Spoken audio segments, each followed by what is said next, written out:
Alors, l'annonce que je vais vous dire, c'est celle-ci en premier lieu. Je ne vais pas m'éterniser, mais juste pour dire, réservez la date du 19 et 20 juin pour ceux qui veulent, qui peuvent. Ça sera une grande manifestation au niveau d'Aix-en-Provence. Voilà, je suis un des premiers à le dire un petit peu au niveau de la France. Alors, c'est Vision Collective, avant c'était Vision 2021, une association qui travaille en intelligence collective. Et il y aura peut-être, sûrement, puisque je ne fais pas partie de l'organisation, mais j'ai eu des mots comme quoi il y aurait Robert Diz qui serait là. Donc ceux qui aiment Robert, hein, puisqu'en plus j'ai été formé par Robert, et ben moi ça me permettra de le revoir. Et donc à suivre, mais normalement il y aura peut-être Robert Diz qui viendra pendant ces 2 jours. La journée du vendredi, le 19, ça sera plutôt ouvert aux professionnels, voilà. Et le samedi, ce sera plutôt ouvert aux particuliers. Moi, j'ai proposé une conférence et puis un atelier en intelligence collective, puisque c'est un peu une de mes spécialités. Et c'est pour ça aussi que je relaye cet événement qui serait un peu innovant. Ça sera le 7e salon d'intelligence collective, mais le premier au niveau international. Donc, c'est vraiment une ouverture internationale qui va être faite. Hein. Vous voyez, ce n'est pas le 7e festival, c'est le premier festival international de l'intelligence collective. Donc avant, on disait salon, maintenant, ils ont dit festival. Et donc, c'est quelque chose qu'il faut noter, 19 et 20 juin 2026. C'est loin, mais ça va vite arriver. Et puis, ça permet d'organiser vos résultats. C'est à Aix-en-Provence, donc pas loin, je pense, de la gare de TGV. Donc, ça sera assez facile. Voilà. Donc, moi, si vous voulez me poser des questions, vous voyez, WhatsApp 33 6 85 82 48 66 et mon mail. Voilà. Et je le remettrai tout à l'heure dans le chat. Alors, hop. Le cadeau de bienvenue pour les nouveaux, ça vous l'avez, hein, c'est la formation de l'art de la communication. Il y a plus de 280 000 vues, hein, ça fait un bout de temps. C'est une formation, moi, si j'étais formé plus de 2 ans là-dedans, ça m'a coûté plus de entre 5 et 10 000 euros, je ne sais plus combien. C'est quelque chose que je vous offre, et ça, c'est quelque chose qu'on me dit qu'on devrait apprendre à l'école. Notamment, souvent beaucoup de gens connaissent les couleurs, mais ne savent pas comment on arrive aux couleurs. Donc là, c'est le préambule des couleurs. Et puis après, vous pouvez aller plus loin. Et j'ai même été jusqu'à la structure d'or, la 6e, qui est l'art et la manière de communiquer. Hein, et notamment, je pourrais peut-être refaire aussi mes 3 lumières là-dessus pour aller un petit peu plus loin, pour expliquer quelque chose que j'utilise tout le temps et qui est très puissant. Voilà. Alors, le précédent webinaire, c'était Annihiler pensée et émotion, hein, la clé de la paix intérieure et de l'action juste. Celui-ci, il est déjà sur YouTube, hein, ça fait 3 semaines qu'il y est, donc celui-là, vous pouvez l'avoir en replay autant de fois que vous voulez. Voilà. Le prochain, ça sera le leadership coopératif et management. C'est un webinaire que j'ai eu un souci d'enregistrement au mois de février ou mars. Non, je crois que c'est mars. Donc, j'avais dit que je le referais avant la fin de l'année. Et j'avais oublié, j'ai dit, il faut que je le refasse, donc je le refais. Comme il n'est pas en replay, ben, je vais le refaire. Et puis, j'espère que je ne vais pas oublier de l'enregistrer. Voilà. Parce que celui-là, il est, mais il n'est pas en replay. Donc, je vais le refaire. Voilà. Alors, et maintenant, on est parti pour l'intelligence émotionnelle. C'est fait pour vous mieux comprendre l'intelligence émotionnelle. Hein, parce que même dans l'intelligence émotionnelle, souvent, on met autre chose. Et donc, moi, je pense que l'intelligence émotionnelle, il y a des choses, et qu'il y a des choses qu'on met dans l'intelligence émotionnelle qui, pour moi, pas l'intelligence émotionnelle. Le lien de YouTube, Patrick, tu me le dis tout à l'heure, je te le donnerai comme ça, pendant qu'il y aura les questions, je vais te le chercher, hein, ça sera, je ne perdrai pas de temps. Ok? Mais tu me le redis si je ne te le dis pas. Bien sûr, je vais te le donner. Le programme de la soirée, hein, ça va être le webinaire, l'échelle des émotions. Je vous en ai rajouté une. Donc, il n'y a pas l'échelle, il y a les échelles. Hein, vous allez voir. Certaines solutions aussi. Hein, et puis, bien sûr, les questions-réponses. Et alors là, il y a… Alors, les questions-réponses, c'est soit sur le webinaire ou peut-être un webinaire d'avant ou sur autre chose. Hein, c'est très open. Hein. La question du jour, c'est quelle est votre définition de l'intelligence émotionnelle? Où est-ce qu'elle se trouve l'intelligence émotionnelle? Ou c'est quoi l'intelligence émotionnelle? Est-ce que vous avez, parce que peut-être que vous avez des idées, peut-être que vous n'avez pas du tout d'idées. Voilà. Hein, Tiens, je vais essayer de trouver mon truc, mon lien YouTube pendant que vous allez me mettre ça dans le chat.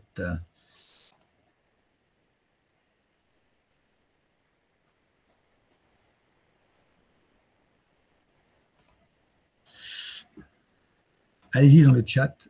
Allez-y, c'est quoi l'intelligence émotionnelle pour vous? Et moi, je vous envoie le lien de ma chaîne YouTube.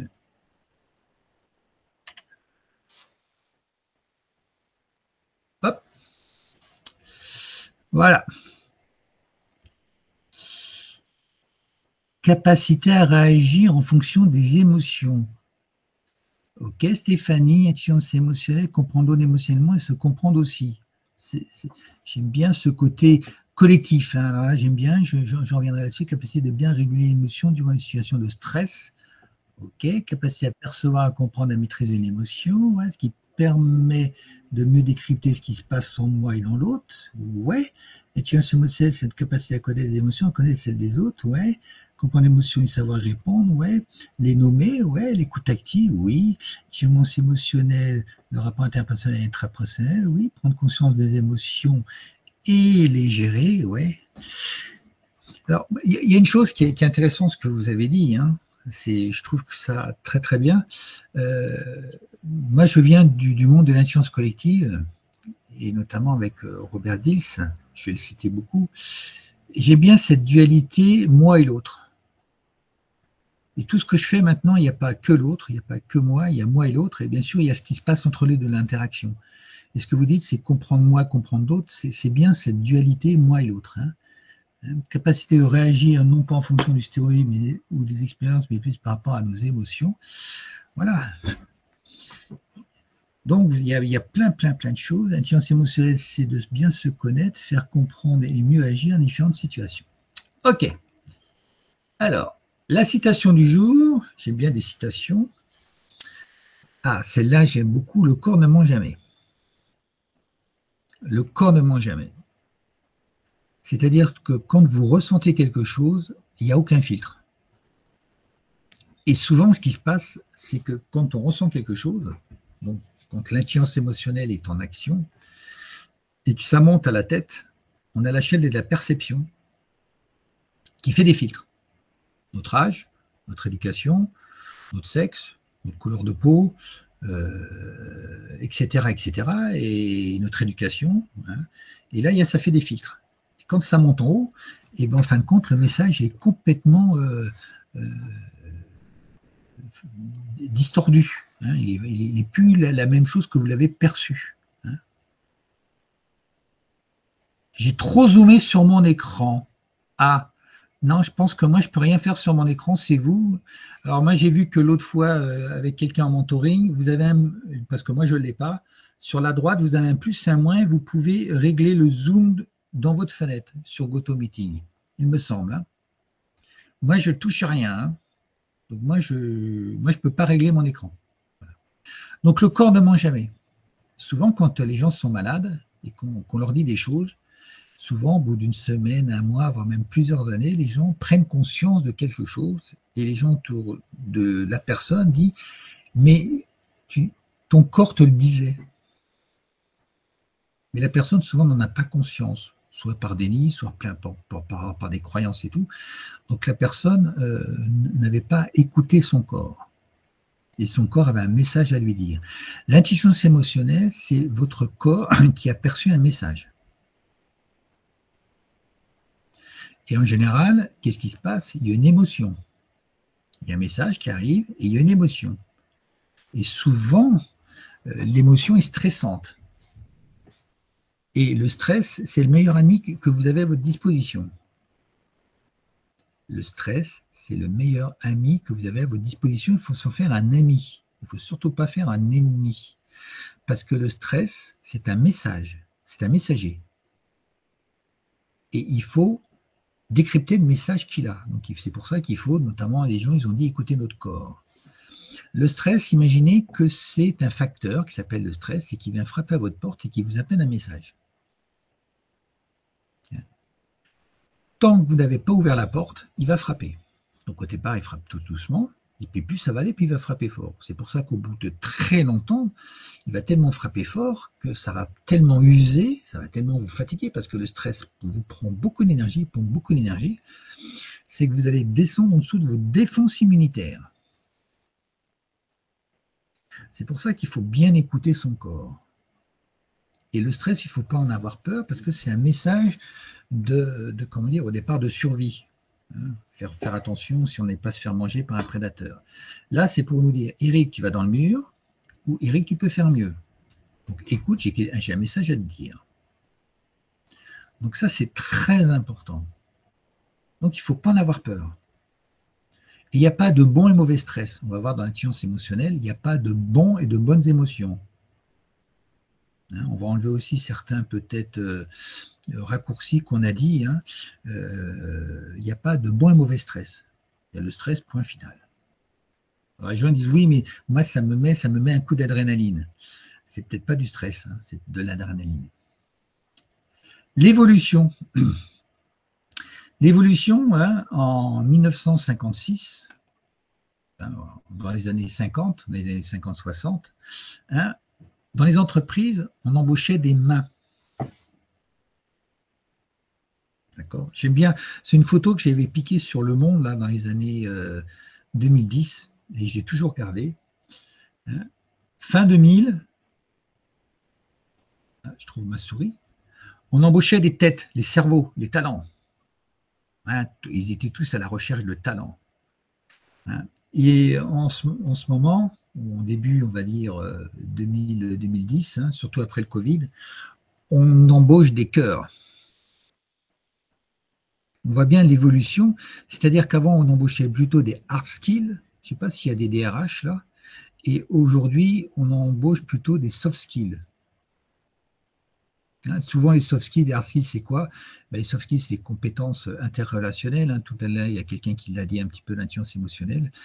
Plutôt que les hard skills, c'est les compétences métiers. Et au niveau comment dire, l'intelligence émotionnelle, en termes de compétences, en termes de qualité, en termes de valeur, elle est supérieure à la compétence cognitive. Sauf qu'aujourd'hui, on met tout sur la compétence cognitive, comment dire, les diplômes, les choses comme ça, alors que c'est pas là où il y a la plus grosse, comment dire, qualité. Alors, voilà. Donc, à la fin du webinaire, j'espère que vous aurez peut-être changé de compréhension sur l'intelligence émotionnelle, peut-être changé de prisme.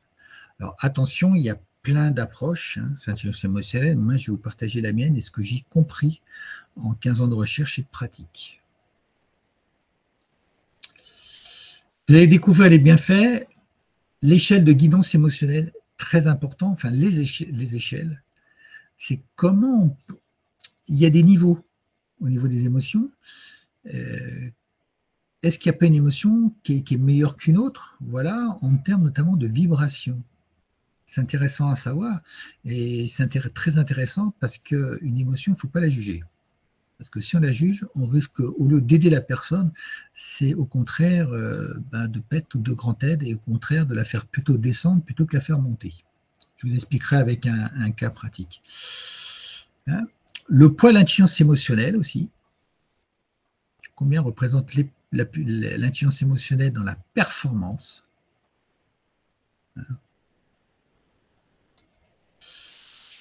Ça permettra de diminuer le stress, c'est-à-dire que de travailler tout de suite pour que le message, vous puissiez le décrypter toujours, tout de suite. Parce que plus vous allez prendre du temps pour décrypter un message, plus vous êtes stressé. Et moins vous allez pouvoir être en capacité de le faire. Voilà. Comme je dis, le stress, c'est quelqu'un qui frappe à votre porte et la porte ne s'ouvre que de l'intérieur. Il n'y a que vous qui pouvez l'ouvrir. C'est-à-dire que le messager ou une personne autour ne peut rien faire. Il n'y a que vous qui pouvez ouvrir la porte. Remontez sur la diapo d'avant. Je ne sais pas c'est laquelle. Je ne sais pas si c'est celle-là. Donc c'est très important, c'est de pouvoir... je ne sais plus ce que je voulais dire. Petit vieux. c'est pouvoir ouvrir cette porte pour le stress. Très important.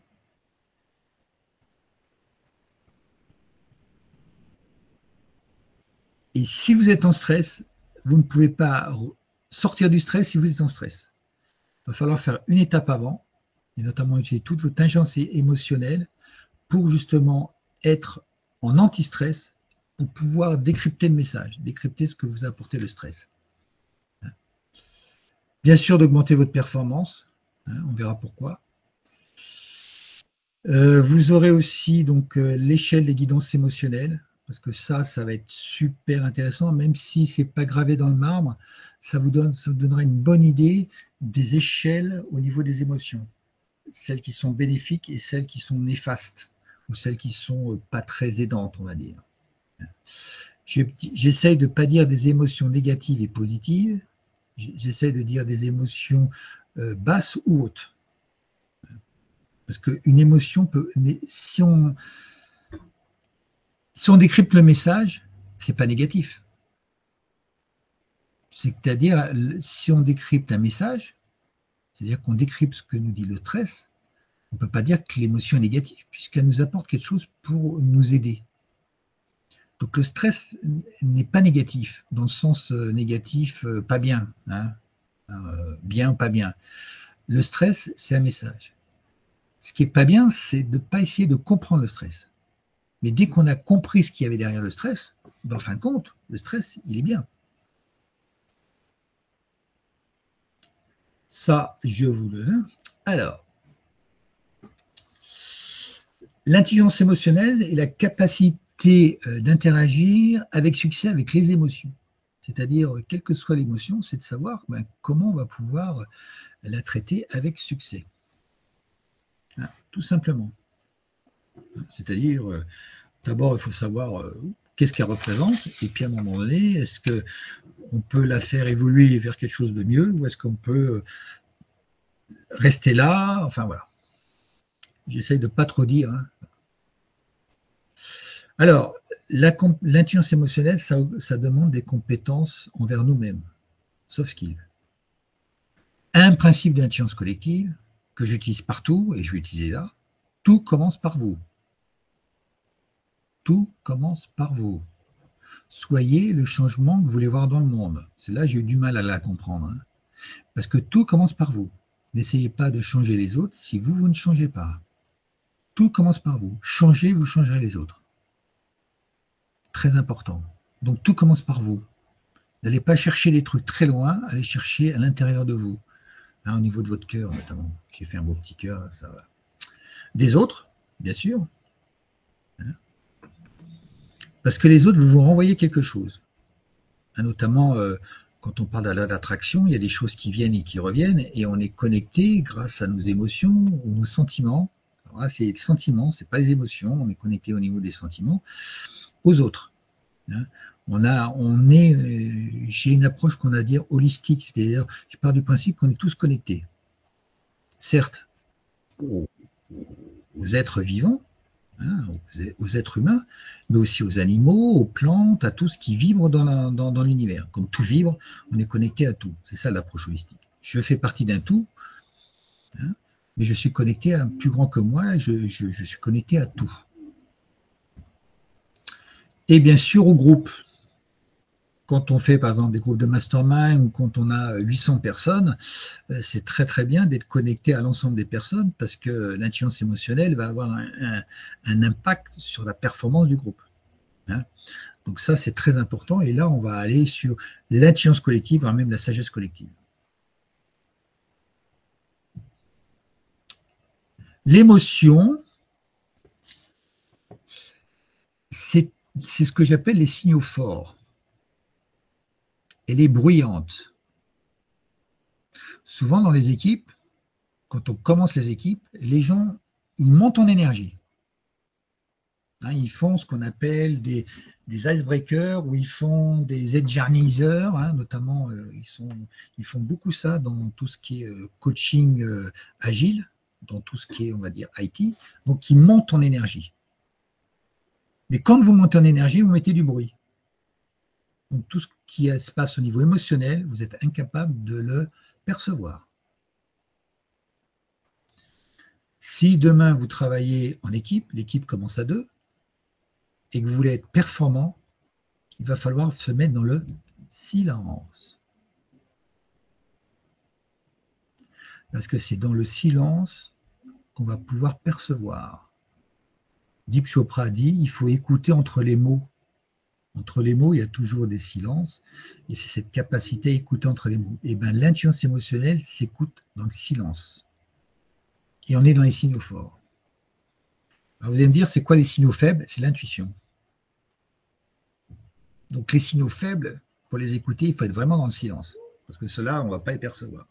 Mais que ce soit l'intelligence émotionnelle ou l'intelligence intuitive, pour moi, je les sépare. Souvent, les gens, ils les regroupent, moi, je les sépare. Hein, parce qu'il y a ces signaux forts et l'autre, c'est les signaux faibles. À partir de là, il faut être dans le silence.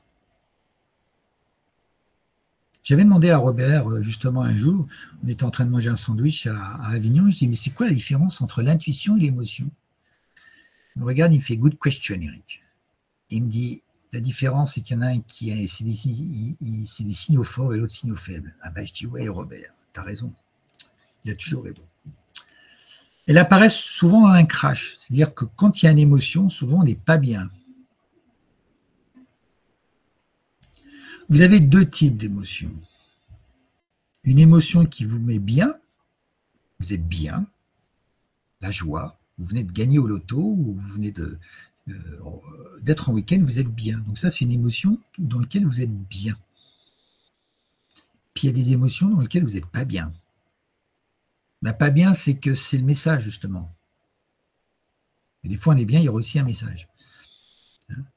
Et quand un message n'est pas bien, on dit qu'on est en crash. Alors, un crash, c'est un terme mémotechnique. Vous avez un webinaire là-dessus. Il faudrait peut-être que j'en refais ça.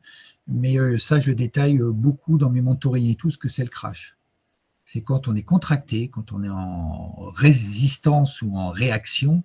Ouais, résistance, ouais, j'aime bien aussi. En analyse paralysante, dans le cas d'une prise de décision notamment. Quand on est séparé, alors que quand on est en stress, normalement, il faudrait s'ouvrir, et là en général on s'enferme, et le H c'est quand on est en hostilité. Voilà. Et donc ce sont des signaux qui permettent de voir qu'est-ce que c'est le stress. Le crash, c'est un terme qui a été développé par Robert Diss et Gilligan. Je ne sais plus son prénom, Gilligan. Ça va me revenir. L'intention du message. Quand vous avez un stress et que vous avez une émotion qui arrive, et ça vous met mal à l'aise, le stress a un message et chaque message a une intention positive car le message, il est là pour vous aider. Vous voyez le truc? Le stress, il n'est pas là pour vous faire du mal. Stéphane Gilligan, merci Mourad, Stéphane. À l'anglaise, hein, puisqu'il est irlandais. Donc, ce qu'il faut faire quand vous êtes en stress, c'est de décrypter l'intention positive du message. Car derrière chaque chose, c'est un principe de PNL, il y a toujours une intention positive. Et derrière le stress, il y a une intention positive, puisque le stress, il est là pour vous aider. Il y a quelques milliers d'années, c'était pour dire, attention Eric, il y a un prédateur qui est derrière toi, fais gaffe, tu vas te faire manger. Donc c'est un message. Donc, le stress, il est là pour nous aider. Avant, c'était un élément de survie. Maintenant, c'est plus un élément de prévention, peut-être des fois de survie. Hein. Quand on est peut-être à la montagne, des fois, c'est un élément de survie. Hein. Il y a des gens qui n'ont pas utilisé leur intelligence émotionnelle, qui sont partis avec des guides et puis qui sont morts à cause d'une avalanche. Hein.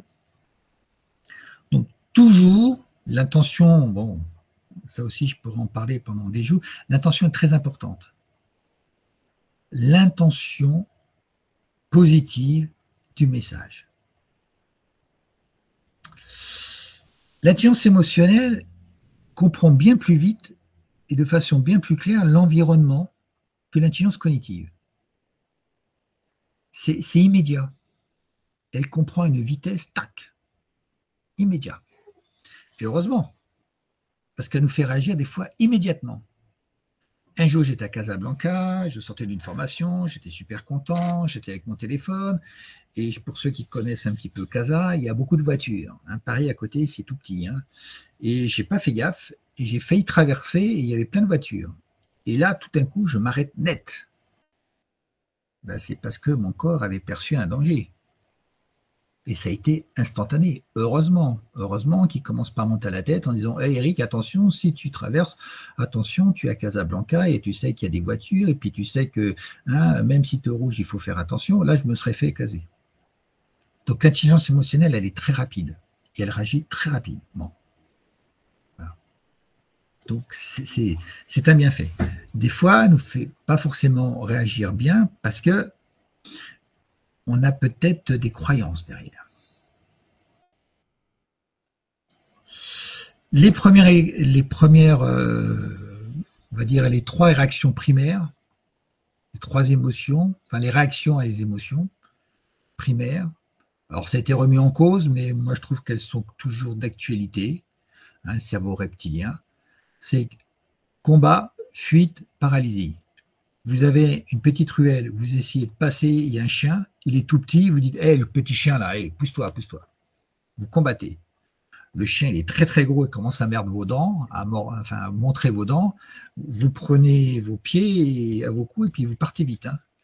Et puis s'il est assez près de vous, vous ne bougez plus, vous êtes tétanisé et vous dites j'espère qu'il ne va pas me voir et qu'il va passer sa route. C'est les trois réactions classiques quand on a stress. Et on les retrouve dans le crash. Hein. Merci de couper.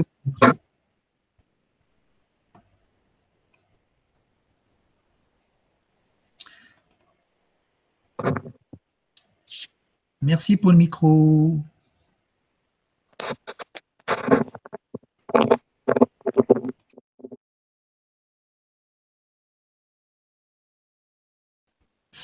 Alors, si nous nous sentons mal, hein, hein, ça vous arrive ça de vous sentir mal. Hein, on se sent mal, on n'est pas bien. Il est temps de faire une pause et de revenir dans un état de sérénité pour faire ce que j'appelle un anti-crash. Je dis toujours aux gens que je forme dans les entreprises, si vous n'êtes pas bien, vous arrêtez tout. De toute façon, vous allez vous planter. Et vous allez continuer, vous allez vous sentir de moins en moins bien. Donc vous arrêtez et vous faites notamment un état coach ou un état génératif, un état anti-crash. Et tant que vous n'êtes pas revenu à un état de sérénité, ça ne sert à rien de continuer. Robert Dills dit si vous n'êtes pas sur une échelle de 7 sur 10 en état anti-crash, qu'il appelle l'état coach, vous arrêtez. Stéphane Gilligan dit vous arrêtez toutes les 2 heures et vous en faites un. Moi je dis il faut en faire au minimum un le matin, un le soir, et puis quand vous en avez besoin, vous le faites. Et des fois, vous en faites un au bout de 5 minutes. Hein. Un jour, j'étais dans la dernière journée de formation en 2015 avec Robert, dans une première formation, et on faisait un processus à 5, et il y avait une personne qui faisait beaucoup de méditation, Christine, et on fait un état anti-crash au départ, donc un état coach, et puis on commence le processus.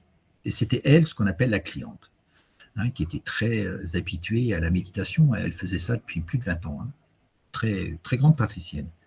Et au bout de 2 minutes, elle fait stop, on peut refaire un état coach. Parce qu'elle ne se sentait pas bien, elle était pas. Il manquait quelque chose. On en a refait un. L'exercice a duré un quart d'heure. Et au bout d'un quart d'heure, elle nous dit vous ne savez pas ce que vous m'avez apporté. Ça faisait des années, ça fait plus de 10 ans que je me posais certaines questions. Là, tout est clair maintenant chez moi et je sais ce que je dois faire.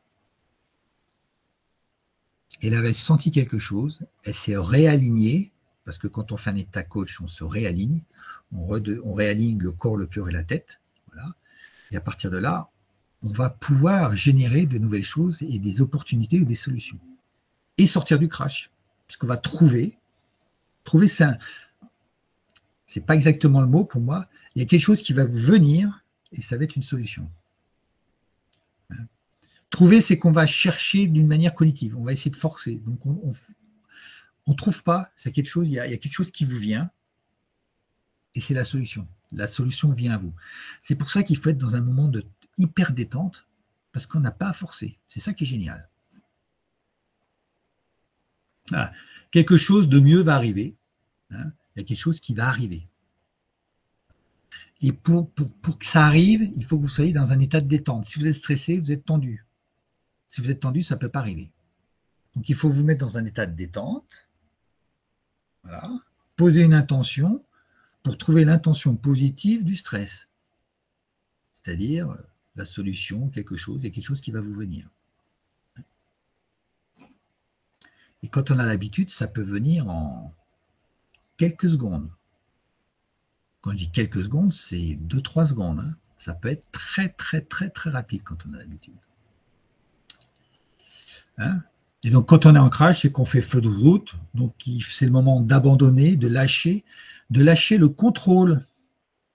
J'ai quelqu'un qui a commencé à m'entraîner avec moi, il me dit Eric, tu as le contrôle, oh, ça va être dur avec moi. Ben, je dis, il va falloir apprendre.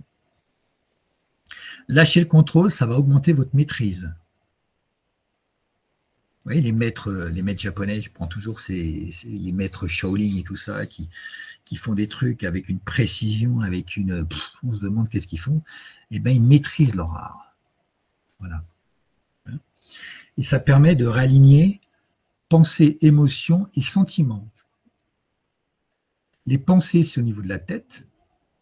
Les émotions, c'est au niveau du corps, au niveau du bide, au niveau du nombril. Hein, le corps, il est là, hein, l'intelligence émotionnelle. Hein. On dit souvent c'est le deuxième cerveau. Moi, c'est plutôt le premier, parce que le cerveau limbique, notamment, il est arrivé après. Hein. On l'avait avant. Hein. Et les sentiments, c'est au niveau du cœur. Donc tête, pensée, cœur, sentiment, et corps, les émotions. Puis aussi les sensations.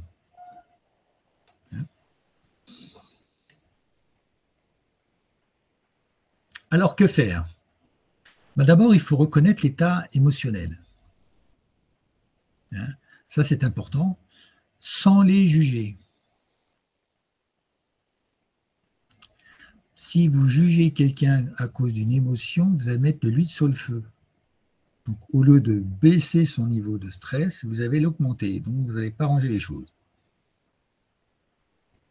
Donc, si vous ne savez pas faire, vous taisez. Vous taisez. Et intérieurement, votre intention, c'est de l'aider. Vous ne savez pas comment, mais vous taisez. Vous taisez. Et vous verrez bien. Il faut savoir que quand l'émotion, elle vient, c'est une émotion, elle vient vite. C'est un pic comme ça. Et après, elle redescend assez vite. Et souvent, ce qui se passe au bout de quelques minutes, on dit quelque chose et hop, on fait remonter. Et en moyenne, c'est des moyennes, hein, quand l'émotion, elle monte comme ça, pour qu'elle revienne à avant l'émotion, il faut minimum 20 minutes. Une des très bonnes choses, c'est d'aller se balader, voilà, hein, de regarder en l'air et de se balader pendant 20 minutes, une demi-heure et de revenir. Souvent, c'est ce qu'on dit, hein, va te balader et puis tu reviendras quand tu te seras calmé. Mais c'est ça. Hein, déjà, comment dire, dans le langage courant, on a déjà des choses. On ne sait pas trop ce que ça veut dire, mais c'est ça.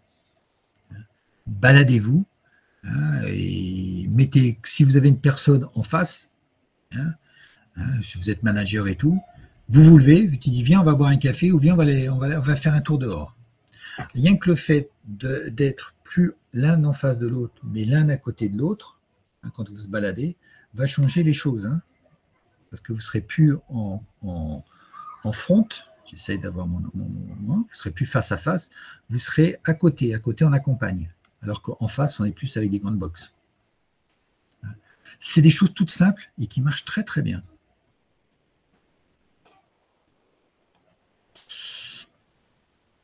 Et là, il faut laisser venir, il faut être dans le silence, c'est ça. Parce que plus vous serez dans un état de silence, plus vous serez dans un état méditatif, plus vous serez en capacité de faire émerger l'intention positive qui est cachée derrière le message que vous apporte le stress. Et c'est pour ça qu'il ne faut pas essayer de comprendre. Il faut laisser venir. Ça, c'est dur pour certains. Hein. C'est plus facile pour les intuitifs, parce que les intuitifs, ils savent laisser venir. parce qu'ils sont intuitifs. Mais pour les autres, ça va être plus dur. Donc, c'est ça. Il faut apprendre à se détendre. Ma première étape, moi, quand j'accompagne quelqu'un, je ne pose même pas la question, je lui apprends ça. Parce que si ce n'est pas ça, on ne peut pas avancer efficacement. Puis de toute façon, beaucoup de gens sont stressés, beaucoup de gens ne savent pas le faire, donc autant apprendre. Et puis de toute façon, ça peut servir tout le temps, tout le temps, tout le temps, tout le temps. Parce qu'après, ça nous ouvre des portes. Et après, c'est ce qu'on appelle catalyser, hein, catalyser en toute sécurité l'intention positive en espace de solution. Alors, ça peut être une action, ça peut être un comportement différent, ça peut être voilà, ça peut être action ou ça peut être prendre une décision. Voilà. Ça peut être quand on est en crash, par exemple, quand on a un dilemme. Moi, je sais qu'il y a eu un jour, j'ai eu un dilemme, j'étais en crash, hein, parce que j'étais en analyse par exemple.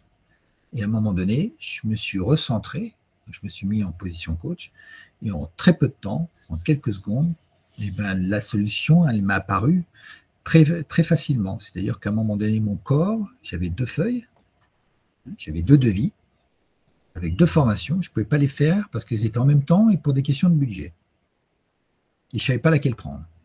J'ai pris les 2 feuilles, les 2 devis, je les ai retournés sur ma table. Je ne savais pas quel était celui à droite ou à gauche. Hein. Je me suis centré, au bout de quelques minutes, mon corps a eu envie d'en prendre une et de la jeter à la poubelle. C'est ce que j'ai fait. J'ai retourné l'autre et j'ai dit, ça sera celle-là que je fais faire.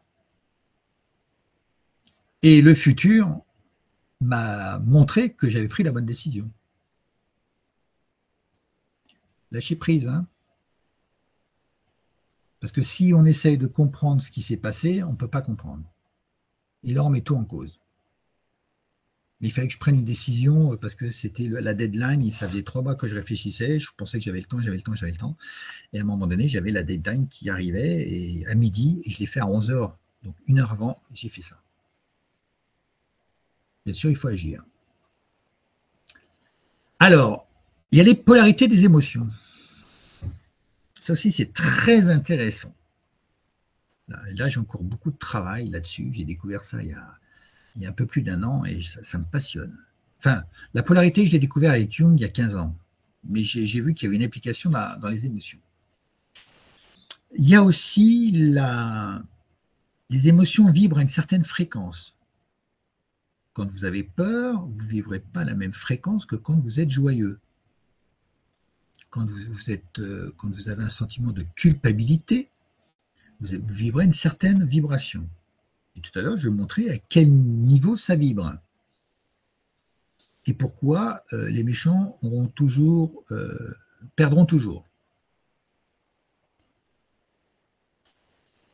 Chaque émotion possède 2 pôles, avec un niveau haut et un niveau bas. Ce n'est pas un niveau négatif et positif, c'est un niveau niveau haut, pardon, et un niveau bas. D'accord? Une émotion positive va vibrer très haute. Elle va annuler bien d'émotions négatives. Alors ça, c'est quelque chose que j'ai découvert. Et avant, je disais qu'il fallait au moins 10 personnes positives pour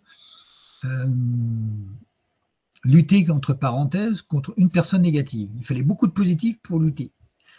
C'était pas tout à fait en termes de personnes, c'était en termes de niveau d'émotion. Parce que si une seule personne vibre très haute, elle va pouvoir impacter, influencer un grand nombre de personnes négatives. C'est pour ça que les sages ont un impact important. Bouddha, le Christ, tous ces gens-là, ils vibraient à une fréquence très très haute. Ils ont pu justement agir sur plein de monde. Alors, je vous ai donné quelques exemples, mais alors là vous pouvez vous amuser. Hein. D'ailleurs, chaque fois j'en rajoute.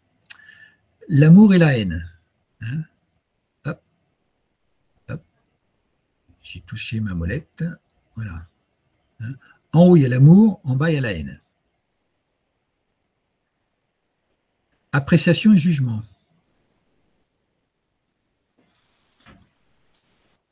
Quand vous êtes en stress, au lieu de juger le stress, appréciez-le. C'est pour ça que on dit quand on a un stress, il faut l'accueillir, il faut apprécier. C'est bien d'apprécier un moment où vous n'êtes pas bien, parce que derrière, il y a un message positif. Si vous le jugez, qu'est-ce que vous allez faire? Vous êtes dans le déni, vous allez faire autre chose, mais vous n'allez pas l'apprécier. Et une des bonnes manières comment dire, de traiter tout ce qui est émotion, c'est d'apprécier ou d'accueillir. Une des premières choses quand il y a une émotion, l'accueil. Souvent en coaching, on dit merci de m'avoir partagé ton émotion. Ou merci de m'avoir fait part de ta colère. Donc on met plutôt comment dire, un habit d'aïkido, je ne sais pas comment dire, hein, quelqu'un qui fait de l'aïkido, plutôt que ses gants de boxeur. Vous voyez, on va utiliser. Le stress est une énergie. Donc soit qu'on en fait une résistance, boxeur, soit qu'on va l'utiliser et qu'on va l'amplifier. Donc c'est là où on va être plutôt en aïkido. Il n'y a pas de le stress est positif, hein, Jamila. Si tu te transformes pas ou tu transcendes, les Égyptiens disaient transcender. Si tu ne transcendes pas le stress, ça devient négatif pour toi parce que tu vas devenir malade. Si tu le transcendes, il est positif. Donc le stress, ça dépend de ce que tu fais avec. Hein. Si tu dis qu'il est bon ou pas bon, de toute façon, dans les deux cas, tu as raison, parce qu'il peut être bon si tu le transcendes, si tu n'arrives pas à le transcender, il va être néfaste. Ça dépend de ce que tu en fais. Voilà. On ne peut pas dire que la colère, c'est négatif. Parce que si tu la transcendes, elle va être très positive. Et puis peut-être que tu es en train de monter dans l'échelle des émotions. Donc il y a niveau haut et niveau bas.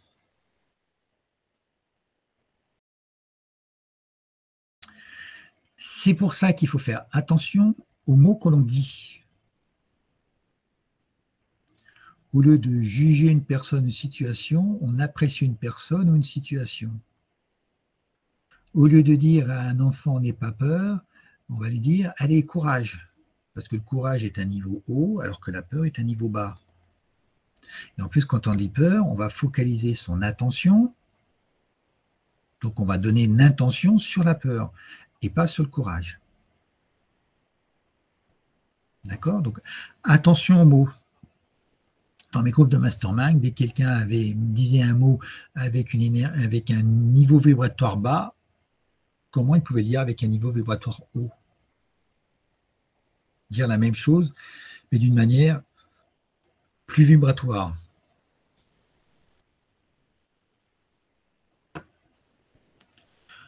Oui, Mourad, l'allée vert, alors l'allée vert, ça dépend. Toi, tu es dans l'allée vert, mais il y en a qui sont dans quitter. Quitter. Hein. Soit il y a des gens qui quittent, ou il y a des gens qui vont aller vers. Ça dépend aussi. Ça dépend aussi. Hein. Ça dépend de ta manière d'être. PNL, oui. Les énergies les plus hautes, bien sûr, neutralisent beaucoup d'énergies basses. La lumière chasse les ténèbres, l'amour dissout la haine. Le courage et la peur. Donc demain, si vous voulez être aidant, il faut plus parler de courage, mais sincère aussi. Hein. Quand moi je vois des fois, je vais à des, comment dire, chez des commerçants et puis à la fin ils me disent au revoir et courage. J'ai pas besoin de courage moi. Enfin, c'est pas dire courage pour le courage, faut le dire à bon escient. Hein. Et quand quelqu'un me dit courage, des fois ça, j'ai pas besoin de courage. Peut-être qu'elle en a besoin, mais moi j'ai pas besoin de courage. Moi je suis bien dans ma vie. Ah, je vous en ai donné deux. L'âme et l'ego.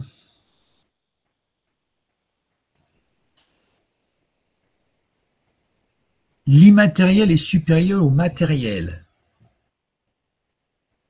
L'immatériel est supérieur au matériel. Le pourquoi est supérieur au comment. C'est pour ça que moi je me focalise sur l'immatériel, parce que c'est bien plus supérieur.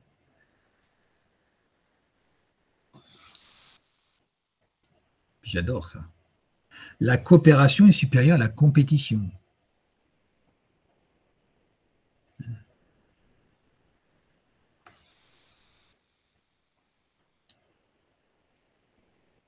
L'invisible au visible. Ça, c'est même pas moi qui l'avais vu. Hein. Enfin, je l'avais pressenti, mais c'est les Égyptiens qui disaient ça il y a 5000 ans. Hein. Hein. Déjà, la sagesse égyptienne. Intangible au tangible. On est toujours pareil. Abstrait au concret. Ah. Et après, j'ai mis des petits points.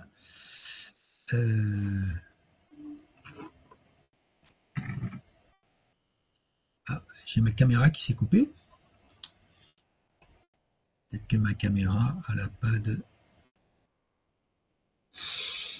Elle s'est peut-être coupée.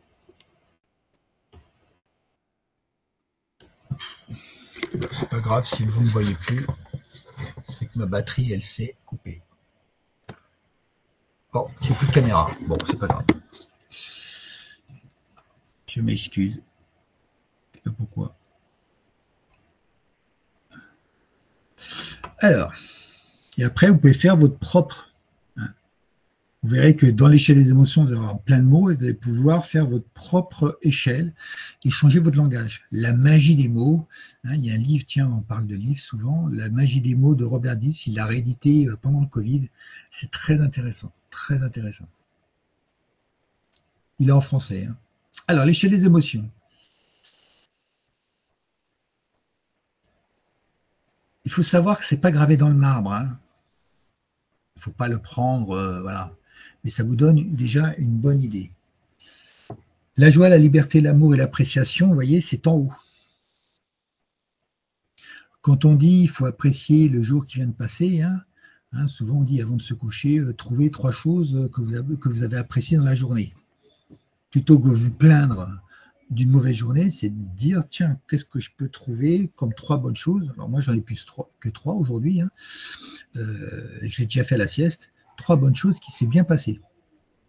Au lieu de juger, d'être découragé en disant ah, quelle journée de, comme on dit, de M que j'ai passé, bah tiens, j'ai apprécié d'avoir ci, j'ai apprécié, même si des petites choses. Parce que plus vous appréciez les petites choses, plus il vous arrive des grandes choses. Hein. Maintenant, j'ai pratiquement plus la peine de mettre mon intention pour trouver une place de voiture parce que c'est tellement évident qu'elle arrive. Mais quand je l'ai, j'apprécie. Hein. J'apprécie, merci, j'ai ma place maintenant. La passion, l'enthousiasme, l'attente positive, l'optimiste. Voilà. Ça, cela là, j'ai mis le point de bascule, tout ça, c'est des énergies hautes. Et on va voir à quel niveau. Le point de bascule est là. Déception, doute, jugement, découragement, colère, vengeance, haine, rage, jalousie, insécurité, culpabilité, indignité, peur, chagrin, dépression, désespoir, impuissance, ça c'est des énergies basses. Et elles sont classées par ordre d'importance. En bas, c'est la plus basse et en haut, c'est la plus haute. D'accord? Quand il y a quelqu'un qui est en colère, je prends cet exemple parce que celui-là parle bien en général. Si vous le jugez, déjà, vous descendez. Vous descendez déjà. Imaginez que vous êtes bien et que vous le jugez. Eh bien, vous descendez. Vous descendez au niveau énergétique. Donc, au niveau émotionnel, vous descendez. Alors que s'il y a quelqu'un qui est en colère, appréciez le fait qu'il soit en colère. Alors, ça paraît fou, hein? Ou accueillez sa colère. Parce que vous restez haut. Et le but, c'est de rester haut. Alors, vous pouvez l'apprécier en silence, parce que peut-être que comme ça évite de faire les choses. Hein, parce que peut-être que lui, il est en colère aujourd'hui, mais hier, il avait beaucoup de peur. Et aujourd'hui, le fait qu'il soit en colère fait qu'il monte. Et vous ne savez peut-être pas ça. Et ça, c'est pour ça qu'il ne faut pas juger, parce que vous ne savez pas quel est le chemin que la personne fait. Et en appréciant, en étant passionné, en enthousiasme, vous n'êtes pas tiré par son crash, donc vous restez en haut, et 2, tranquillement, vous pouvez l'aider à monter. Et peut-être qu'à un moment donné, vous verrez qu'il sera découragé, peut-être qu'il aura des doutes, qu'il sera peut-être déçu, oh, je suis un peu déçu, Et vous dire, ah ben c'est bien, tu montes. Vous pouvez même lui montrer ça, hein.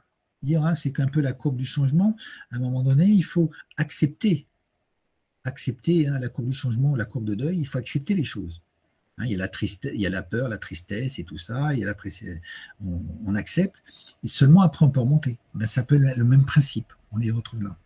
Mais là, on va pouvoir voir que quand quelqu'un comment dire, a une émotion entre parenthèses négative, puisque je vous dis qu'elle n'est pas négative, elle est basse ou que vous vous sentez mal, si vous la jugez, vous risquez de mettre de l'huile sur le feu et la faire redescendre. Et lui faire ressortir un peu ses fantômes. Non, l'acceptation, c'est pas forcément du lâcher prise, hein. Tu acceptes la situation. Voilà.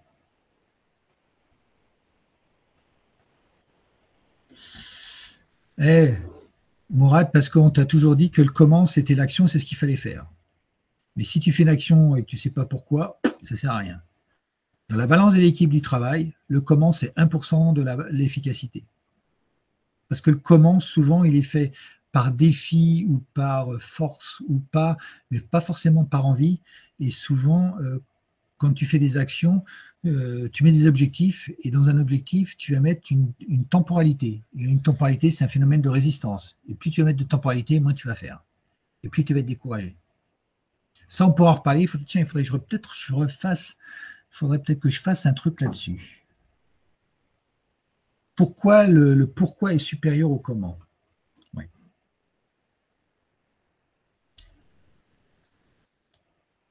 Oui, parce que quand tu acceptes, tu n'essayes pas de contrôler l'autre, tu acceptes. Il est à sa place, il a son histoire, tu as ton histoire, tu l'acceptes. Voilà. Euh, toi, tu es bien, donc tu restes bien. Parce que quand vous êtes bien, il ne faut pas être mal, hein, donc il faut rester bien. Hein, s'il y a quelqu'un qui est en colère, il ne faut pas qu'il vous descende en bas. Donc vous, il faut que vous restiez en haut. Donc c'est pour ça qu'il faut accepter et puis prendre un petit peu de recul, hein, pas rentrer dans son crash. C'est pour ça qu'il faut accepter. Ça vous permet d'être toujours en conscience. Parce que quand on est en crash, on n'est souvent pas conscient des choses. Alors voilà. Là, c'est des travaux d'Hopkins, parce que je l'avais dit la dernière fois, mais je ne l'avais pas mis. Là, je vous offre vraiment c'est dans un des livres, je ne sais plus lequel. Vous avez à côté de chaque mot, parce qu'il a mesuré la vibration, le niveau vibratoire de chaque mot, hein, c'est 25 ans de recherche quand même, hein, et l'illumination est 1000 et la honte c'est 20. Mais il faut savoir que c'est 10 puissance 20 pour la honte et 10 puissance 1000 pour l'illumination. Imaginez quelqu'un qui a 10 puissance 1000, le nombre de zéros que ça fait. D'accord? Combien de personnes qui sont dans la honte va pouvoir impacter? C'est pas 500, hein, non 50, c'est bien plus que ça. C'est pour ça que les taux vibratoires, il faut apprendre à être toujours haut. Et quand on n'est pas bien, moi je dis quand vous n'êtes pas bien, vous arrêtez tout pour essayer de monter. Alors, si vous n'avez pas de technique, ça peut vous prendre des jours, des heures et des jours. Si vous avez des techniques, vous pouvez remonter très très vite. En quelques minutes, vous pouvez remonter, boum. Quand on a moins l'habitude, moi je sais que des fois dans mes groupes de mastermind, souvent les gens disent oh, j'ai le moral dans les baskets et tout le matin, et puis le soir ils repartent, ils sont hauts. Hein, ils sont en bas là, voilà, ils sont en colère ou ils sont découragés, voilà, ils sont découragés, donc ils sont par là. Et puis le soir, bah, ils ont bon, ce serait plutôt là qu'il faudrait que je le mette, ce serait plutôt celle-là pour vous expliquer ce qui me passe. Hop. Parce que c'est ce qu'ils me disent souvent. Hein. Ah, j'étais trop vite, Eric. Où est-ce qu'elle est l'autre? Voilà. Hein, les gens, ils viennent, ils sont découragés, par exemple. Ça, c'est un classique dans mes groupes de mastermind. Et quand ils repartent, ils sont enthousiastes ou ils sont confiants. Mais ils sont montés. Mais quand ils arrivent et puis qu'ils sont découragés, je leur dis pas, allez, un peu courage. Non, c'est pas ça qu'il faut faire. Il faut les calmer et tranquillement les monter. Mais là, vous avez vraiment comment dire, les mesures. Hein. Il ne faut pas les prendre au sens littéral, mais ça vous donne déjà quand même une bonne idée du mot. C'est-à-dire que ici, courage, c'est le point de bascule ici. Hein. Vous voyez, j'ai mis un petit trait là. Donc là, le pouvoir est positif, là, le pouvoir, la force, elle est négative. Là, vous êtes en résistance, là, vous êtes en aidant. C'est pour ça que l'acceptation, la bonne volonté, la neutralité et le courage, vous voyez, c'est là. Tout ça, c'est positif. Enfin, c'est niveau haut. OK? Et ça, c'est bien d'avoir ces repères-là, parce que ça nous permet que quand il y a une personne, de pouvoir l'aider, voire même de montrer ces tableaux-là et de pouvoir les accompagner. En coaching ou en mentoring, moi, je m'en sers beaucoup. Hein. Je m'en sers beaucoup.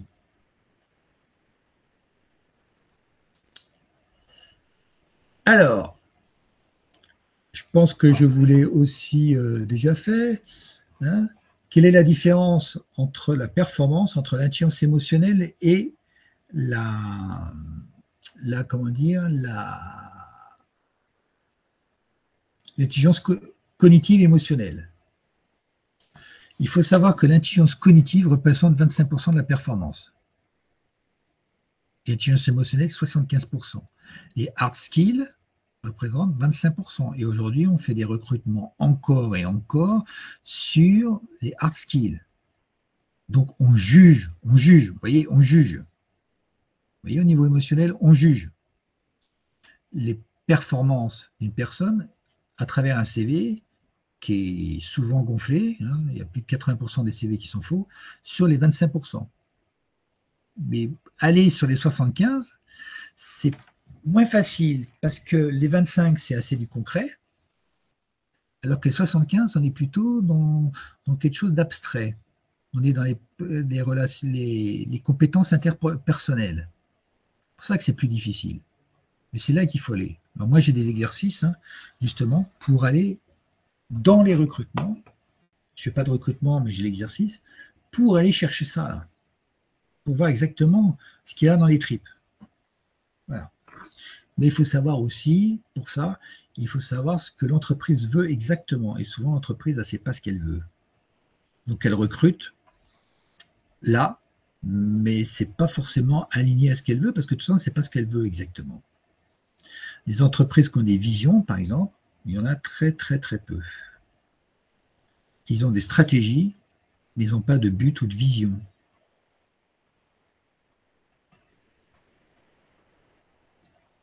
Les utilisations. J'utilise dans toutes mes formations. Ce que je vous dis là, c'est quand j'attaque quelqu'un, quoi qu'il arrive, je commence là-dessus. Je commence par le mental. L'intelligence émotionnelle, c'est tout ce qui va toucher le mental, le mindset. Parce que s'il n'est pas bien aligné, s'il n'est pas bien aligné corps, cœur, tête, il ne sera pas aligné dans ses projets et donc ça ne pourra pas aller. Et dans le projet, quand j'accompagne les gens, je les accompagne d'une manière émotionnelle. Et souvent, je les vois dans certaines entreprises très très cotées, pourtant, ils sont très cognitifs dans un projet. On utilise très peu l'intelligence émotionnelle. Hein. Et les gens font souvent un projet par rapport à ce qu'ils voient ou par rapport à ce qu'ils entendent ou par rapport, voilà, mais ça vibre pas intérieurement. Hein. Moi, un jour, il y a quelqu'un qui est venu rejoindre le monde du coaching, mais la veille, il a failli faire de l'immobilier parce que, voilà, mais comme ça ne lui plaisait pas le réseau d'immobilier, il est venu voir un réseau de coaching. Mais est-ce que ça vibrait? Non, pas forcément. Il faut que ça vibre. Il faut que vous soyez en joie. Il ne faut pas forcer. Hein, ça, c'est très important.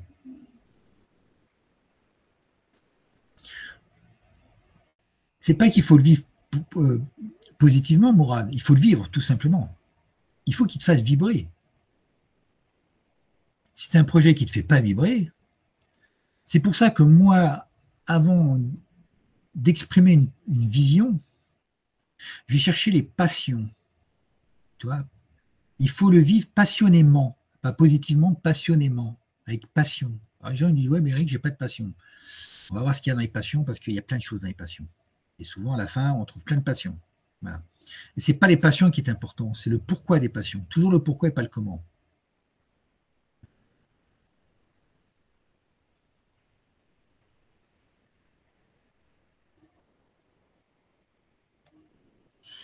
Dans le mentoring professionnel aussi, j'utilise systématiquement les guidances émotionnelles. Si la personne ne sait pas sortir d'un crash, eh ben, elle va être bloquée. Donc la première chose que je leur apprends, c'est de sortir d'un crash, c'est de se mettre dans un état anti-crash. Parce qu'à partir de là, moi, tout est permis. Mais si la personne a des blocages déjà là, après il y a d'autres blocages, hein, peut y avoir. Mais souvent là, on va pas avoir besoin de faire sauter certaines croyances limitantes. Déjà en faisant ce travail-là, il y a pas mal de choses au niveau des croyances qu'on va virer naturellement. Puis après, on verra s'il en reste. Mais les croyances, de toute façon, dans les pyramides de liste, c'est le troisième niveau. Donc, je n'ai pas attaqué les croyances si je n'ai pas attaqué le haut. J'attaque d'abord le haut et puis je descends. Puis il y a des choses qui vont disparaître naturellement. Et puis s'il reste des croyances, je travaille les croyances. Mais je ne travaille pas les croyances tout de suite.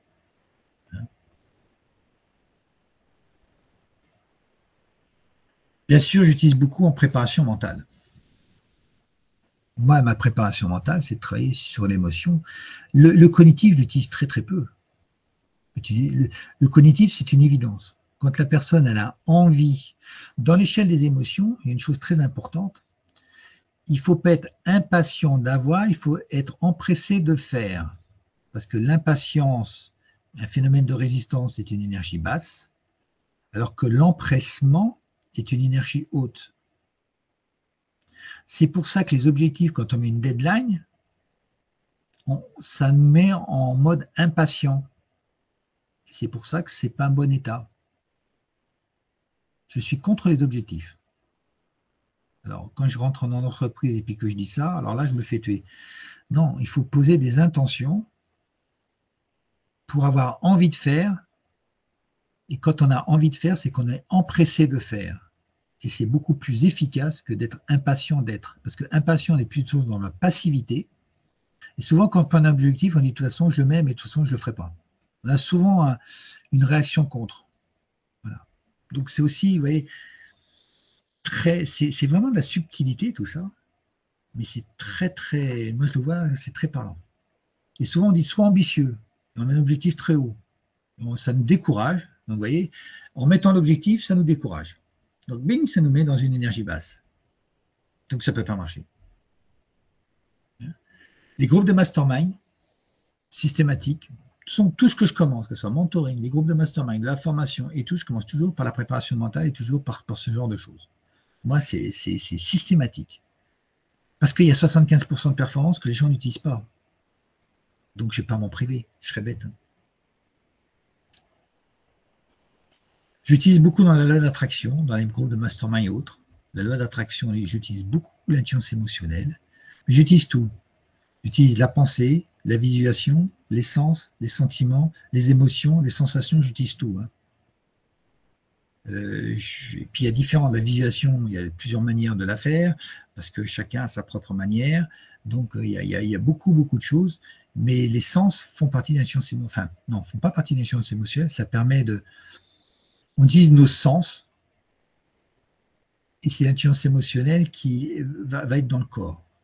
Parce que les sens, ils sont au niveau de la tête, l'émotion, elle est dans le corps, dans le bide. Hein. Alors, les prochains webinaires, je vous l'ai dit, 27 novembre, je ne sais pas si je vous l'ai dit, hein, ceux que j'ai... Et maintenant, on va passer aux questions-réponses. Alors, je remonte, et si vous en avez d'autres, allez. Oui, le psy, il est sur le pourquoi, et le coach est sur le comment. Oui, c'est une des définitions simples pour expliquer le coaching et la psy. Mais il ne faut pas expliquer le coaching à un client. Hein. Le pourquoi, c'est l'abstrait, oui. Et comment est le concret? Oui, si tu veux, oui, tout à fait. Si j'accepte, je ne contrôle plus, je lâche prise. Oui, tu lâches prise pour plus maîtriser. C'est paradoxal d'ailleurs. Quand tu lâches, tu n'es pas un bateau sans gouvernail. On pourrait dire, ouais, si je ne contrôle plus, j'ai mon bateau, mais je vais lui laisser naviguer tout seul. Non. Plus tu vas lâcher, plus tu vas être en conscience. Donc plus tu vas maîtriser. Parce que quand tu contrôles, souvent, tu n'es pas en conscience.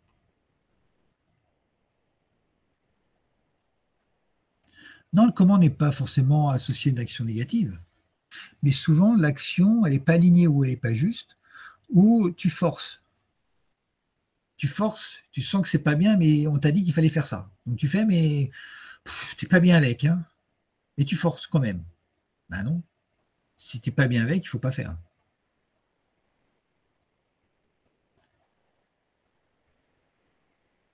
Le pourquoi est supérieur au comment. Le mental est supérieur au physique. L'abstrait est supérieur au concret. Déjà, les Égyptiens l'avaient montré. Hein. Hermès, le sage des sages, hein, il avait tout ça. Hein. Les stoïciens et autres. Hein.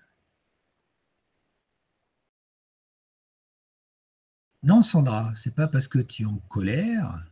Oh, le chat. Moi, j'adore les chats. C'est pas parce que tu es en colère que tu dois te laisser aspirer. C'est pour ça que quand il y a quelqu'un qui est en crash, la première chose, c'est d'avoir des techniques pour ne pas être aspiré, parce que le crash apprenne le crash. C'est ça qui est le plus dur. Hein. Je ne dis pas qu'il faut aller rejoindre sur les, c'est juste d'observer, d'accueillir, mais pas aller, pas se battre avec ces mêmes armes. Hein.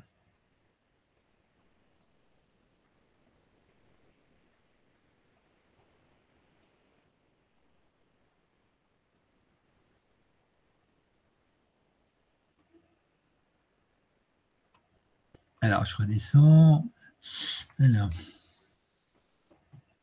comment ne pas se faire aspirer par le crash ou dead, j'espère que je prononce bien, c'est d'utiliser des techniques méditatives et d'avoir ancré tes techniques méditatives. Moi, ce que j'apprends aux gens, c'est de potentialiser à chaque méditation leur méditation. Imagine que ta méditation ta première méditation te met à un état de bien-être et que tu as augmenté de 1. Et bien la prochaine fois, quand tu vas refaire une méditation, au lieu de repartir à 0, tu vas partir de 1. Parce que si tu pars de 1, ben, tu vas peut-être monter à 2, ou à 3, ou à 4. Et la troisième, au lieu de partir à 0, tu vas partir à 3 ou 4. Et plus ça va aller, plus tu vas être en capacité d'être bien par des techniques. Et plus tu seras bien, plus tu seras en capacité de traiter des choses pas bien. Plus tu vas transcender tes états méditatifs, c'est comme si tu faisais un dépôt à la banque, plus tu vas faire des dépôts à la banque. Et plus tu vas pouvoir retirer avec ta carte anti-crash, voilà, tout de suite, de l'énergie pour traiter le crash. Voilà. Et ça permet aussi de te permettre que quand une personne est en crash, d'avoir des techniques pour ne pas y aller, notamment avec les systèmes d'ancrage. Voilà. Alors, le crash, je reprends pour Olivier. Le C, c'est la contraction, la contrainte. La contraction, si vous avez Robert, c'est la contrariété, contrainte. Voilà. Le R, c'est la réaction. Quand on est réactif, quand on réagit vite. Hein, vous êtes en train de parler, quelqu'un vous coupe la parole. Ben lui, il est en réaction, parce que son ego est aux commandes. Le A, c'est l'analyse paralysante, c'est le cas d'un dilemme. Est-ce que je prends la solution A, B, A, B, A, B, puis vous ne savez pas quelle prendre? Ben, vous tournez en rond, vous êtes immobile. Le S, c'est quand vous êtes séparé, quand vous fuyez notamment vos responsabilités. Et le H, c'est quand l'hostilité. Quand vous arrivez par exemple dans une réunion, que vous êtes là pour régler les comptes avec quelqu'un, parce que la dernière fois, vous avez quelque chose. Donc vous êtes là, moi, je ne suis pas là pour la réunion, je suis là pour lui envoyer des scuds, comme on disait.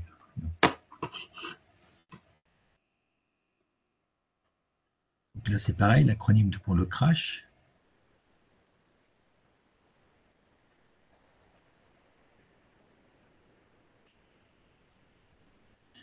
Le lâcher prise quand on est manager, c'est pas facile.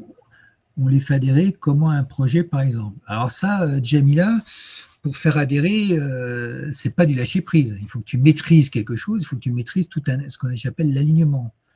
Il faut que tu travailles beaucoup le pourquoi. Et souvent, quand on fait un projet, on va dire tout de suite le comment. On arrive et puis on dit voilà comment on va faire. Mais souvent, on ne dit pas pourquoi on va le faire, ni quoi on va faire. Et on est dans le comment. Et souvent, on est même dans l'action directe et on n'explique pas. Pour faire adhérer les gens, pour moi, il n'y a qu'une technique. c'est la co-création. Il ne faut pas venir avec un projet tout ficelé. Il faut co-créer. Et souvent, ce qu'on co-crée, c'est exactement ce qu'on veut faire, voire même mieux. C'est plus rapide, c'est moins fatigant, et là, tu enlèves tous les phénomènes de résistance, notamment au changement. La co-création, c'est l'intelligence collective. Alors, je peux vous dire que c'est hyper puissant. Il y a des processus pour amener ça. Il y a du cadrage, il y a pas mal de choses. Et avant, il y a une préparation. Comme un sportif, avant de co-créer, avant de courir une épreuve de 100 mètres, les sportifs, ils s'échauffent. Et ben moi, j'échauffe les personnes pour que la co-création se passe bien. D'accord?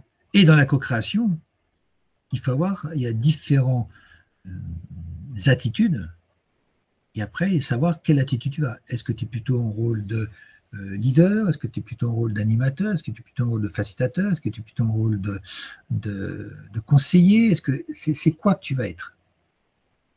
Et pour moi, la meilleure posture quand tu co-crées, c'est la facilitation.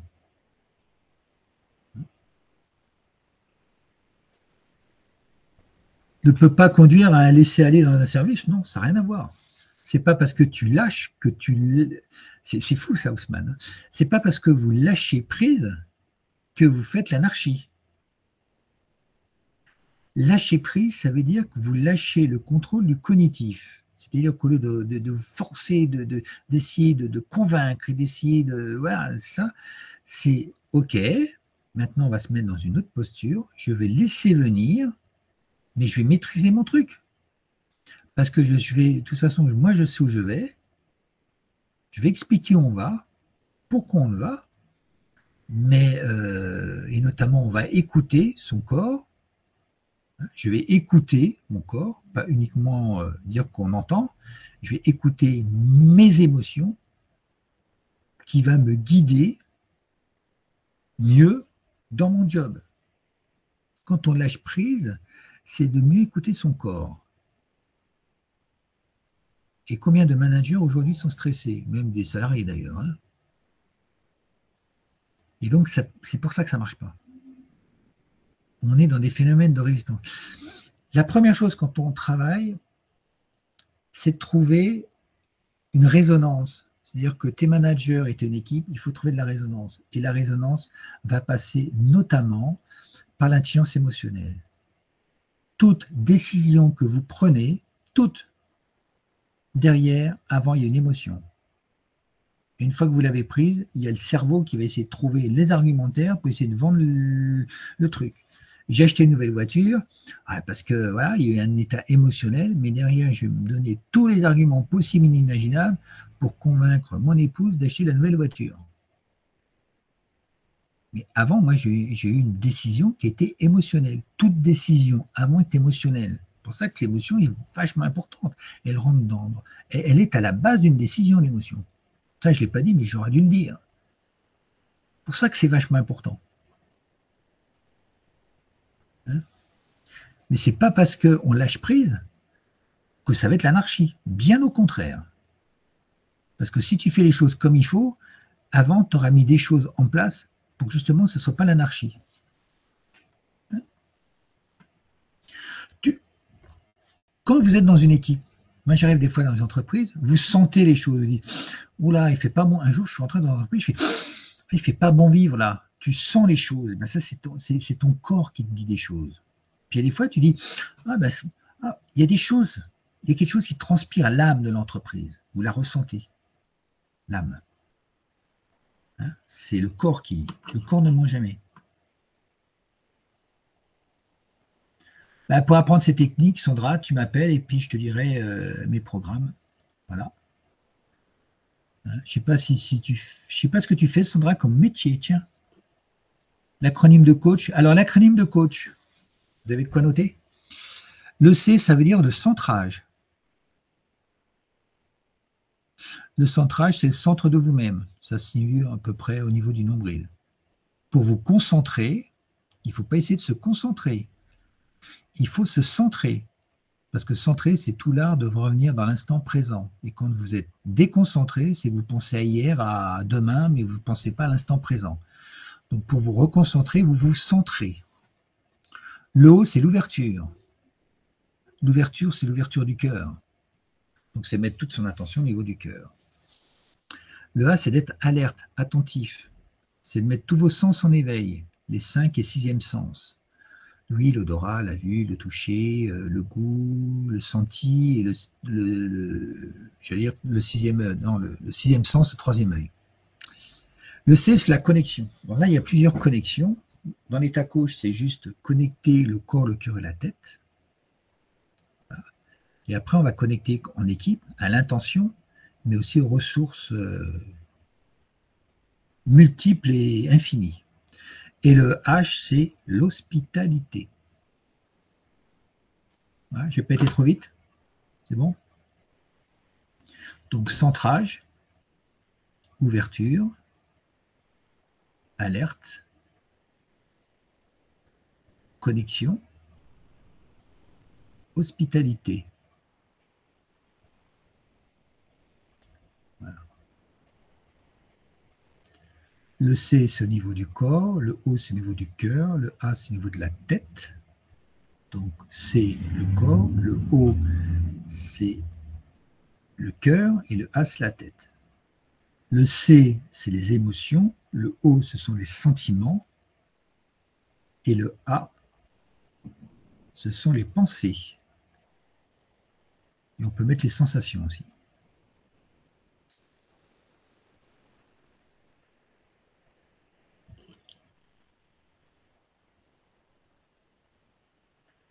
Être créatif, c'est d'être non dans ses sens.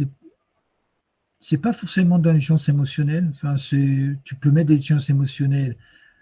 Si tu es créatif et que ça te met bien, ouais, il faut être bien quand tu fais de la création. Il faut que ce soit un plaisir. Il faut que tu vibres haut. Donc l'échelle émotionnelle va dire si c'est bien. Si tu as une émotion positive, ouais, c'est bien de faire la création. Si tu n'es pas bien, il ne faut pas faire de la création. S séparé, H hostilité. Oui, tout à fait.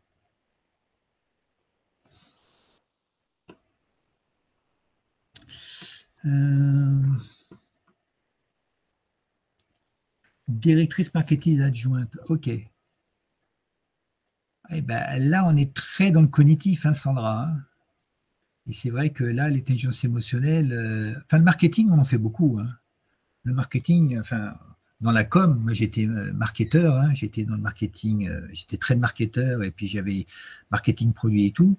On utilisait beaucoup l'émotionnel, hein, pour vendre notamment. Hein.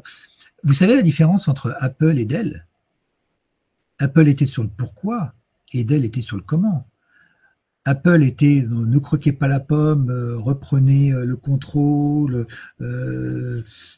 C'était un peu ça l'idée, hein, au départ. Alors que Dell, il était sur le comment. C'est regardez mon ordinateur, il fait 3000 watts, enfin 3 gigaoctets, enfin tout ça. Il était sur la technique. Qui est-ce qui a gagné? Apple. Hein. Se centrer sur soi, être présent à soi, oui, la présence à soi permet la présence à l'autre. Concentration, c'est pas de la concentration, hein, c'est du centrage, hein, Mourad. Hein. Concentré, tu montes à la tête, hein, c'est d'être vraiment à l'écoute du corps. Hein.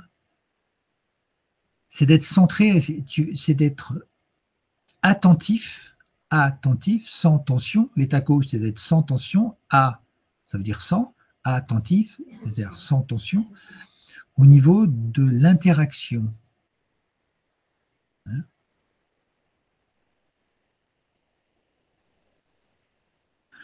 Michel, l'hospitalité envers soi et envers l'autre. Je suis toujours en intelligence collective, hein. C'est moi et l'autre. Mais d'abord, ça commence toujours par moi pour être. Je ne peux pas être hospitalier vis-à-vis des autres si je ne suis pas hospitalier vis-à-vis de moi. Tout commence par soi.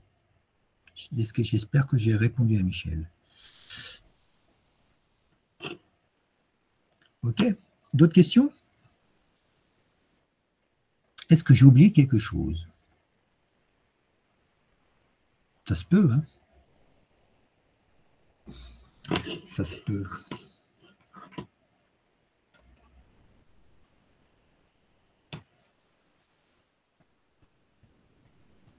Il y a encore beaucoup à dire. Hein. pour le support, je vais vous envoyer un mail et pour le support, il faudra comment dire, vous inscrire sur ma fiche. Et comme ça, vous pourrez recevoir le support là.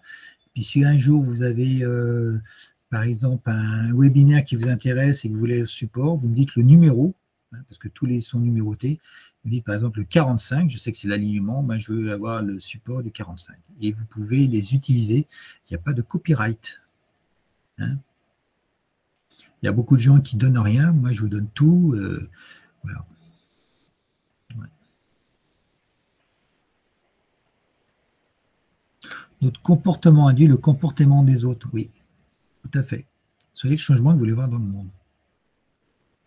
C'est plus votre aptitude, c'est moins vos aptitudes, mais plus vos aptitudes qui vont définir votre altitude. Zig Ziglar. C'est plus vos soft skills que vos hard skills qui vont déterminer votre performance.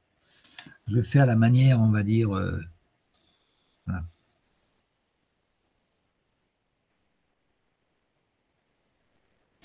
Merci Sandra. Et merci à nos amis du Québec,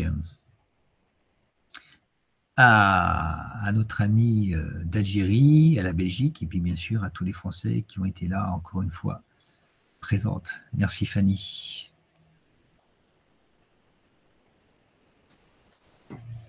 Alors, il y a une chose aussi que je le dis de temps en temps, si vous avez des idées pour moi à traiter en webinaire, si je peux les faire, hein, voilà, soit refaire quelque chose peut-être différemment, hein, parce qu'en général, je les refais différemment. Hein. Je me dis, tiens, le 45, je l'ai aimé, tu peux me le refaire, mais je le referai, mais d'une manière différente. Ça me permet de... Parce qu'à chaque fois, je trouve des trucs. Voilà, je creuse, comme je dis. Je ne m'éparpille pas, je vais en profondeur. C'est comme ça qu'on devient j'aime pas le mot expert, mais qu'on maîtrise un sujet. Alors Larissa, c'est pas une formation, hein, parce que c'est gratuit. Pour moi, c'est pas une formation, c'est vraiment un partage. Voilà. Après, on peut aller autre part, hein, mais pour moi, c'est un partage, c'est juste un webinaire. Voilà. D'autres questions? Comme je vous l'ai dit, soit sur ce webinaire ou sur un autre, hein, ou sur autre chose. Hein.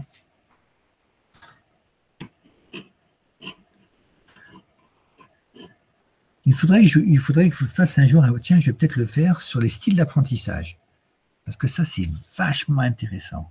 Et on va utiliser l'intelligence émotionnelle aussi à un moment donné. Voilà. Tiens, je vais le noter. Il faut que je le note, je vais le noter.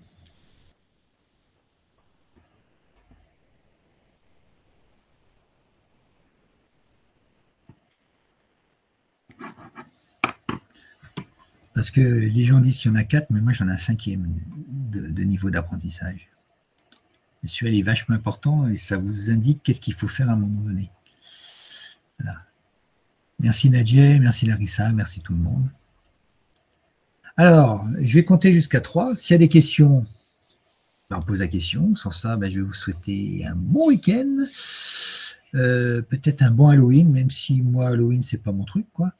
Voilà, c'est bien pour les petits. Et puis, je vous dirai le 23 novembre, je crois, hein, sur un webinaire que j'avais oublié d'enregistrer. Voilà. Ça serait intéressant, les styles d'apprentissage. Ouais. Tout est relié. Hein. Tout ce que je dis, c'est relié. Hein. Je fais des webinaires un peu comme ça, mais tout est relié. Hein. Moi, il y a beaucoup de sens dans ce que je vous dis. Hein. Tout est relié. Hein. C'est pas un sujet que j'ai pris comme ça. Hein. C'est un sujet qui fait partie d'un puzzle, de mon puzzle à moi. Hein. Voilà. Et j'enlève des pièces de certains puzzles. J'enlève pas mal de choses pour pouvoir creuser encore plus, notamment la science émotionnelle ou l'intention. L'intention, ça fait 15 ans que je trouve. Hein. J'ai encore trouvé des choses la semaine dernière. Hein. Je pensais avoir... Voilà. Et j'ai encore trouvé des choses. Donc là, je peux vous dire que... Voilà. Alors, je vais compter jusqu'à 3 s'il n'y a plus de questions. 1, 2, 3. Je vous souhaite une bonne soirée. Prenez bien soin